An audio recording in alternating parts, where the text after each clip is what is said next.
पुढील भाग आहे मुघलांविरुद्ध आक्रमक पवित्रा.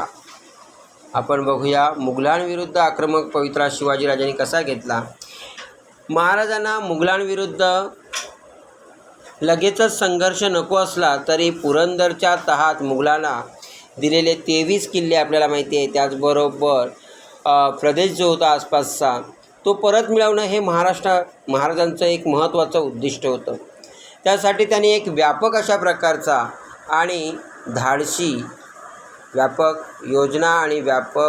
आणि धाडसी अशी योजना तयार केली. त्यांनी एका बाजूला निरनिराळ्या किल्ल्यांवर जय्यत तयारीनिशी सैन्य पाठवून ते किल्ले घ्यायचे, तर दुसऱ्या बाजूला दख्खनमध्ये मुघलांच्या प्रभुत्वाखाली जो काही प्रदेश आहे असलेल्या प्रदेशावर हल्ले करून त्यांना अस्थिर ठेवायचं, म्हणजे मुघलांनासुद्धा आता सळोकी पळ करून सोडायचं असं शिवाजीराजांनी ठरवलं होतं. असंही धोरण होतं. त्यानुसार त्यांनी मुघलांच्या अहमदनगर आणि जुन्नर या प्रदेशावर हल्ले केले. पुढे एकापाठोपाठ एक सिंहगड, पुरंदर, लोहगड, माहुली, कर्नाळा, रोहिडा हे किल्ले जिंकून त्यांनी घेतले.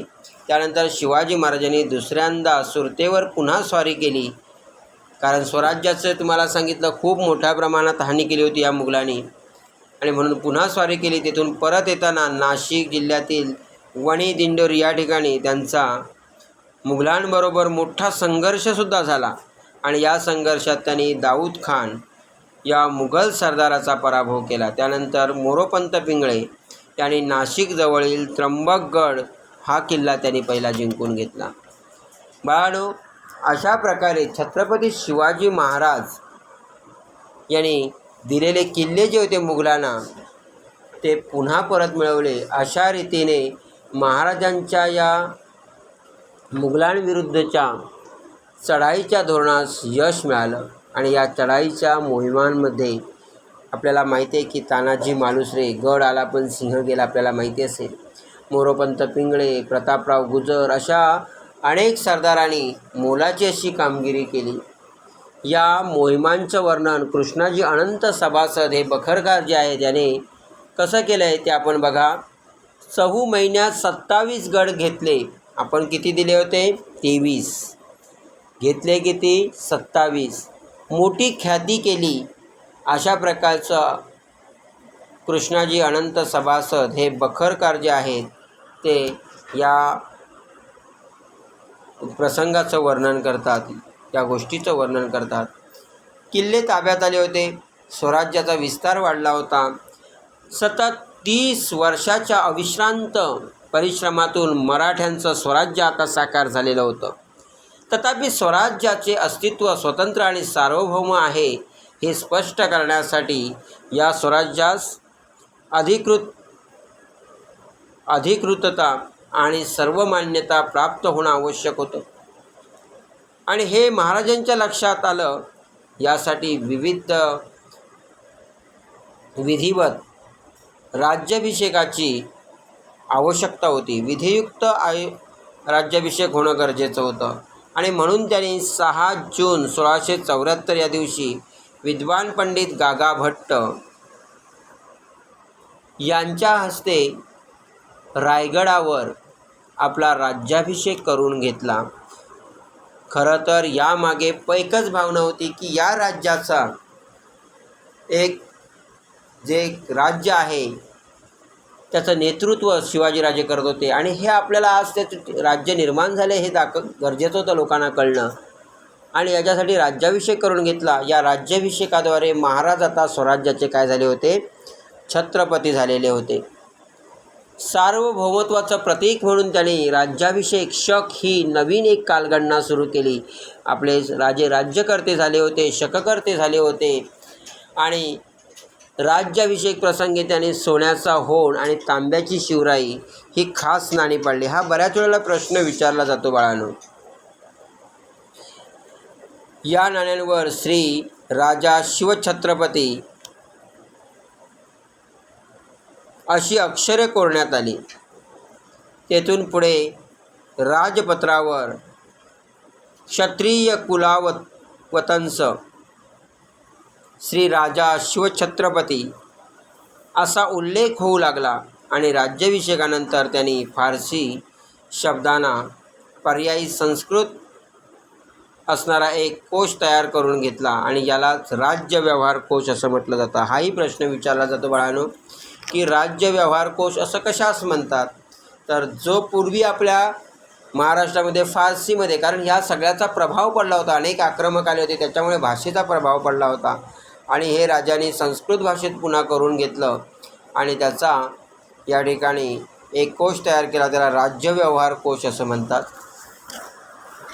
या सगळ्या गोष्टीची आपल्याला आधी इयत्ता 4थीमध्ये आपण सविस्तर माहिती जरी घेतली असली तरी आता जे आहे हे आपण 1-2 पाठामध्ये ही सगळी माहिती घेतो, हे लक्षात घ्या.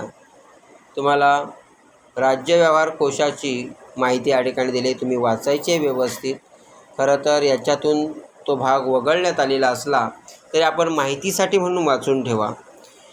मध्ययुगीन भारताच्या इतिहासामधील शिवाजी महाराजांचा राज्याभिषेक ही एक क्रांतिकारी घटना असते आणि या घटनेचं महत्त्व सांगताना सभासद जे बखरकार आहेत ते म्हणतात की मराठा पातशाह एवढा छत्रपती झाला, मराठा पातशाह एवढा छत्रपती झाला, ही गोष्ट काही सामान्य झाली नाही.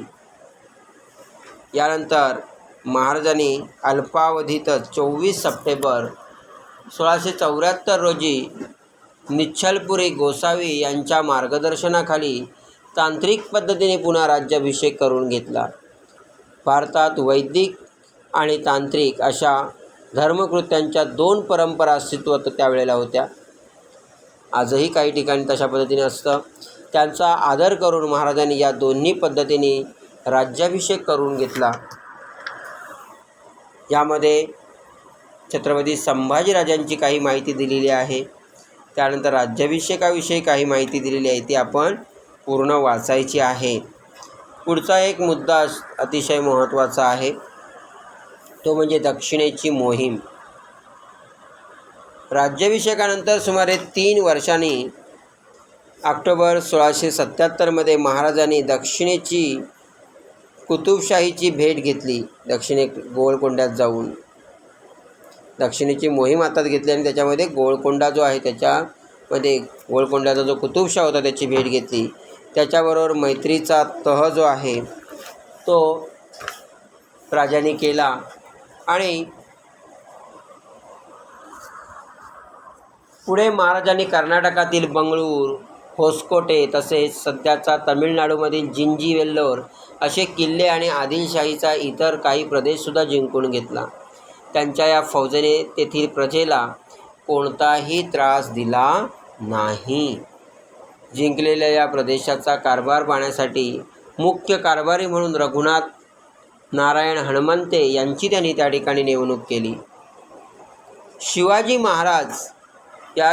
महाराजांचे सावत्र बंधू, ज्यांचं नाव होतं व्यंकोजी, हे सध्याच्या तामिळनाडूमध्ये असलेल्या तंजावर येथे राज्य करत होते. त्यांनाही आपल्या स्वराज्य म्हणजे राज्यकारभारात सहभागी करून घेण्याचा महाराजांचा एक प्रयत्न होता. व्यंकोजी राजे त्यांच्या या पश्चात तंजावरच्या राजांनी विद्या आणि कला याची जोपासना केली आणि तेथील सरस्वती महाल हे ग्रंथालय आजही प्रसिद्ध आहे. सरस्वती महाल हे ग्रंथालय जगप्रसिद्ध झालं. दक्षिणेच्या या मोहिमेत तामिळनाडूतील जिंजीचा किल्ला जिंकून तो स्वराज्याला जोडण्यास शिवाजी महाराजांच्या या कृतीला पुढील काळात निर्णय अतिशय महत्त्वाचा आहे, हे आपल्या लक्षात येईल. कारण आपण जेव्हा मराठ्यांचे स्वातंत्र्ययुद्ध आपण बघणार आहोत तेव्हा मुघल बादशाह औरंगजेब स्वराज्य नष्ट करण्यासाठी महाराष्ट्रात ठाण मांडून बसल्यामुळे तेव्हाचे छत्रपती राजाराम महाराज यांना सुरक्षिततेसाठी महाराष्ट्र सोडावा लागला. त्यावेळी त्यांनी दक्षिणेतील या जिंजी किल्ल्यावर आश्रय घेतला होता आणि आश्रय घेऊन तेथील स्वराज्याचा कारभार त्यांनी चालवला होता. कारण छत्रपती शिवाजी महाराजांच्या मृत्यूनंतर संभाजीराजे त्यांनी साधारणतः 9 वर्ष राज्यकारभार झाल्यानंतर काही वर्षच त्यांनी राज्यकारभार केला. त्याच्यानंतर छत्रपती राजाराम महाराज गादीवर आल्यानंतर राणी ताराबाई, अशा प्रकारचा हा राज्यकारभार सांभाळला गेला आणि मराठ्यांनी जो आहे तो प्रतिकार केला या मुघलांशी. त्यावेळेला हा जिंजीचा जो भाग आहे अतिशय महत्त्वाचा मानला जातो. शिवाजी महाराजांच्या या दक्षिण दिग्विजयानंतर थोड्याच अवधीत 3 एप्रिल 1680 रोजी त्यांचे रायगडावर निधन झालं. अतिशय दुःखद बातमी ही होती. वयाच्या 50शी नंतर त्यांच्या या निधनाने स्वराज्याची अपरिमित अशा प्रकारची मोठी हानी झाली होती. एका महान युगाचा इथे अस्त झाला होता. कारण लक्षात येईल आपल्याला की एवढ्या कमी कालावधीमध्ये अक्षरशः 50 वर्ष म्हणजे खूप छोटासा कालावधी आहे आणि याच्यामध्ये छत्रपती शिवाजीराजांनी खूप मोठं असं कार्य केलं होतं, जे आजही आपल्या आयुष्यामध्ये कधीही आपण महाराष्ट्रामध्ये राहत असताना मराठी माणसांच्या प्रत्येकाच्या मनामध्ये छत्रपती शिवाजी महाराजांविषयी आदर, प्रेम आणि जे काय आहे ते आपल्याला यांनी केलेल्या ह्या कामामुळे, त्यांच्या कर्तृत्वामुळे. शिवाजी महाराज यांची समाधी जी आहे ती रायगडावर आहे. आपल्याला जेव्हा वेळ मिळेल तेव्हा बघून या. अतिशय सुंदर असा किल्ला आहे तो. या धड्याखालील स्वाध्याय प्रश्नांची आपल्याला बाळांनो प्रत्येकाने उत्तरं लिहायची आहेत. इथे आपला पाठ हा पूर्ण होतो.